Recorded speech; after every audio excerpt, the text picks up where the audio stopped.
ዩናይትዶች ያልጠበቁት ነገር ተፈጥሮባቸዋል። ማኑኤል ኡጋርቴ ከ9 እስከ 12 ወር የሚያደርስ ጉዳት እንግዲህ ገጥሞታል። ትናንትና ስፔን ከኡራጓይ ባደረጉት ጨዋታ እንግዲህ ማኑኤል ኡጋርቴ የኤሲኤል ጉዳት አጋጥሞት እንግዲህ ከሜዳ ወጥቷል። ዩናይትዶች ማኑኤል ኡጋርቴን ሸጠው እንግዲህ ሌላ ሚድፊልደር ለማስፈረም እያሰቡ እንደሆነ ሁላችንም እናውቃለን። የዝውውር መስኮቱ ላይም ይህ ጉዳት ተጽዕኖ እንደሚያደርግ ይጠበቃል።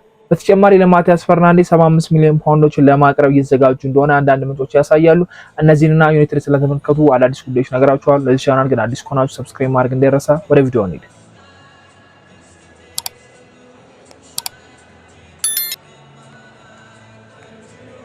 ለዩናይትድ የዝውውር መስኮት ትልቅ አደጋ የሚባል ነገር ነው ማኑኤል ኡጋርቴ እንግዲህ ትላንትና የገጠመው። ለእግር ኳስ ሕይወቱ በጣም አሳዛኝ ይመስለኛል። ለሱም አሳዛኝ አጋጣሚ ነው። እንግዲህ ተቀይሮ ሲወጣ ቀላል ጉዳት ይመስል ነበረ አላረል እስከ 9 ወር ኤሲኤል የሚሆን አይመስልም ነበረ።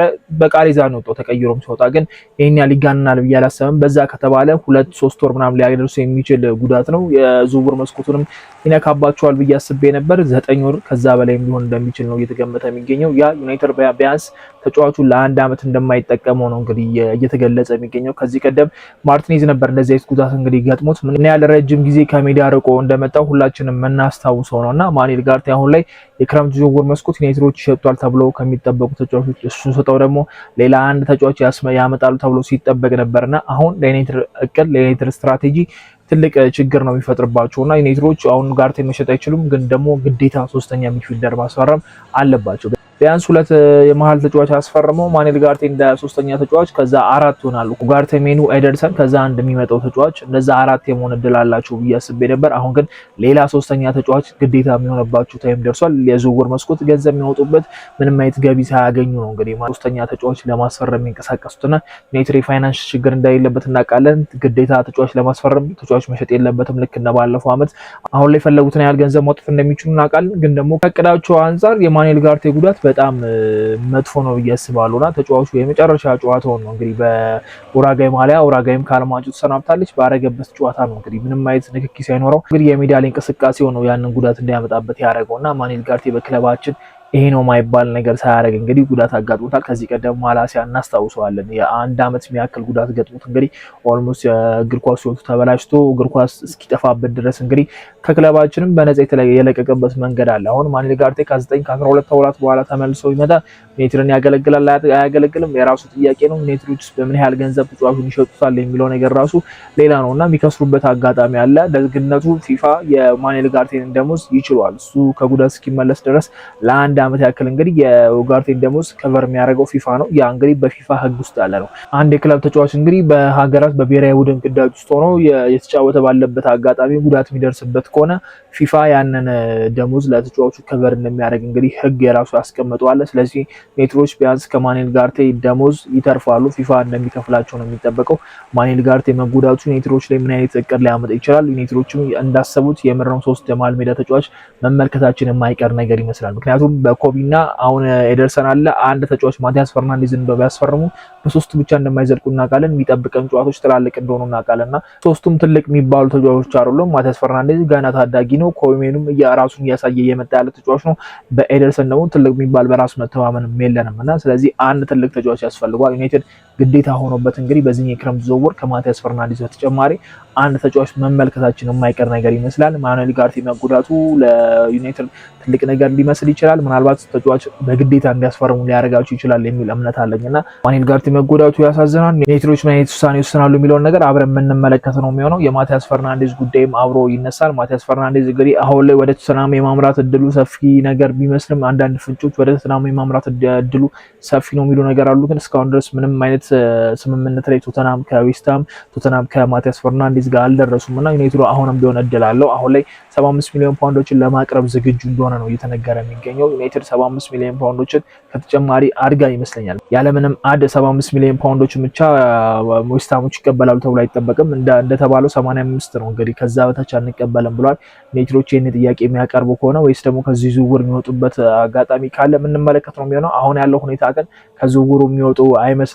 አሁን ማኑኤል ኡጋርቴ መጎዳቱ ዩናይትዶች አማራጭ የላቸውም። የመሃል ሜዳው ጉዳይ ላይ በቃ ከፍተኛ ገንዘብ ማውጣት እንዳለባቸው የሚያምኑበት ታይም የደረሰ ይመስለኛልና እነ ባሊባም እንዳሉ ነው። ምናልባት ባሊባ እድላለሁ በዚህኛው በማኑኤል ጋርቴ መጎዳት አንጻር ብዬ አስባለሁና ባሊባን በቃ አሁን መመልከት ያለብን ታይም ይመስለኛል። ክለቡን በጣም ይወዳል፣ ለክለቡ መጫወት ይፈልጋል፣ ቃሉን ሰጥቷል።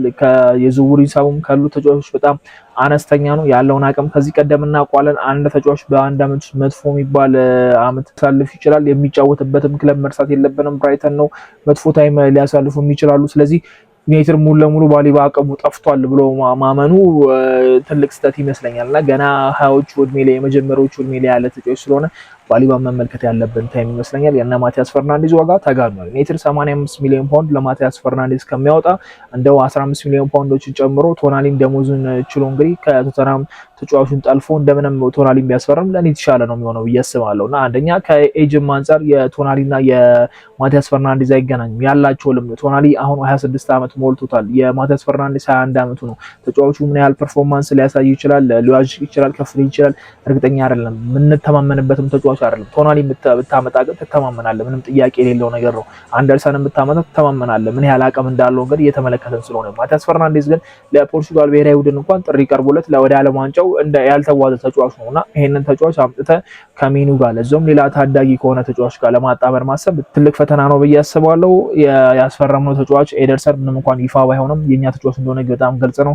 እሱስ ምን አይነት ፐርፎርማንስ ይኖራል፣ ምን አይነት ነገር ሊያሳየን ይችላል እርግጠኞች አይደለም። በሱም ሲዘዋወርም ጀምሮ ትልቅ የሚባል ነገር በሱ ላይ እምነት የለንም እና እንደ ስኳድ ተጫዋች አድርገን ነው እንግዲህ እያሰብነው የምንገኘውና ኤደርሰን ሌላኛው ተጠባቂ ነው። ስለዚህ ዩናይትድ 85 ሚሊዮን ፓውንዶችን ለሱ ከሚያወጣ ቶናሊን ደሞዙን ችለው እንደምንም ብለው ቢያመጡት የተሻለ ነው ብዬ አስባለሁና ደሞዙ 200 ምናምን ነው። እነ ራሽፎርድ እንኳን 300 ምናምን እየተከፈላቸው ነው በሳምንትና ቶናሊ የዚህን ያህል ከባድ የሚባል ደሞዝ እንደሌለው እናውቃለን።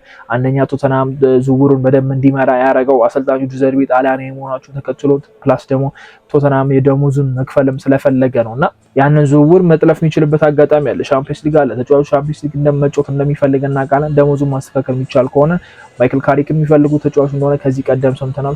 ቶናሊ የሚያመጡለት ደስተኛ እንደሆነ አንዳንድ መረጃዎች ሲወጡ ነግሬያችሁም ነበርና ቶናሊ ማምጣት የሚችል ከሆነ በጣም አሪፍ ነው። 85 ለማቲያስ ፈርናንዴዝ ግን በጣም ትልቅ ገንዘብ ይመስለኛል። የሱ ዝውውር አብረን የምንመለከተው ነው የሚሆነው። ሌላኛው ቹዋሜኒ አሁን ማድሪዶች እንግዲህ አንዳንድ ተጫዋቾችን ከክለባቸው እንዲለቁ እንግዲህ የተወሰነ ስም ዝርዝር እያስቀመጡ ነው። ካማቪንጋና ቹዋሜኒ ደግሞ አንደኛው ዝርዝር ውስጥ ያሉ ተጫዋቾች ናቸው። ተጫዋቹ በማድሪድ ቤት ያለው ሲቹዌሽን እንዲለቅ የሚያስገድደው ከሆነ ወደ ዩናይትድ ለመዘዋወር ከፍት እንደሆነና ደስተኛ እንደሚሆን ነው መረጃዎች የሚያሳዩትና ዩናይትድም የሱን ደሞዝ እንደሚችል ነው እንግዲህ እየተነገረ የሚገኘው። ከፍተኛ ደሞዝ ነው ያለው፣ ግን ደግሞ ደሞዝ እንደማያሳስባቸው ነው መረጃዎች የሚያሳዩትና ቹዋሜኒን ዩናይትድ የሚያገኝ ከሆነ ምንም ጥያቄ የለውም ትልቅ ዝውውር ነው የሚሆነው። ለመሃል ሜዳው ትልቅ መተማመን ነው የሚሆነው። ማይክል ካሪክም ተማምኖበት የሚያሰልፈው ተጫዋች ነውና ትልቅ ደጀን እንደሚሆን ምንም ጥያቄ የለውም። በዓለም ዋንጫው እየተመለከተ ነው። በማድሪድ ቤት ትልቅ የሚባል ተጫዋች ነው። በትላልቅ መድረኮች በሻምፒዮንስ ሊግን ያሸነፈ ተጫዋች ነውና ይሄንን ተጫዋች ማግኘት የምንችል ከሆነ በጣም አሪፍ ነው። ጆዜ ሞሪኖ ምን አይነት ውሳኔ ያስተላልፋሉ፣ ማድሪዶችስ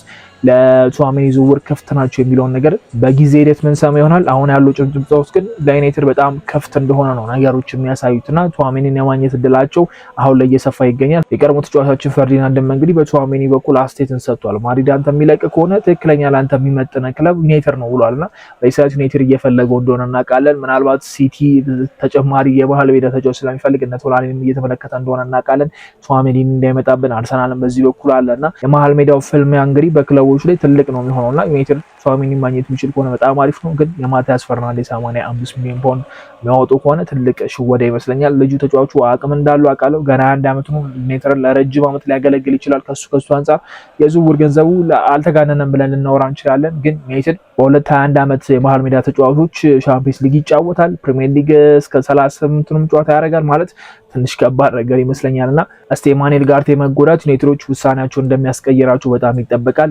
የሱ መጎዳት ለመሃል ሜዳው ትልቅ ለውጥ ያመጣ እንደሚችል አምናለሁ። ዩናይትዶች ያላሰቡትን ገንዘብ እንደሚያወጡም ይሰማኛልና እስቲ በደንብ የምንሰማ ይሆናል። አዳዲስ ጉዳዮች ደግሞ ሲመጡ ሼር አደርጋችኋለሁ። የሚቀጥለው ቪዲዮ እስከምንገናኝ መቻችሁ ቻው።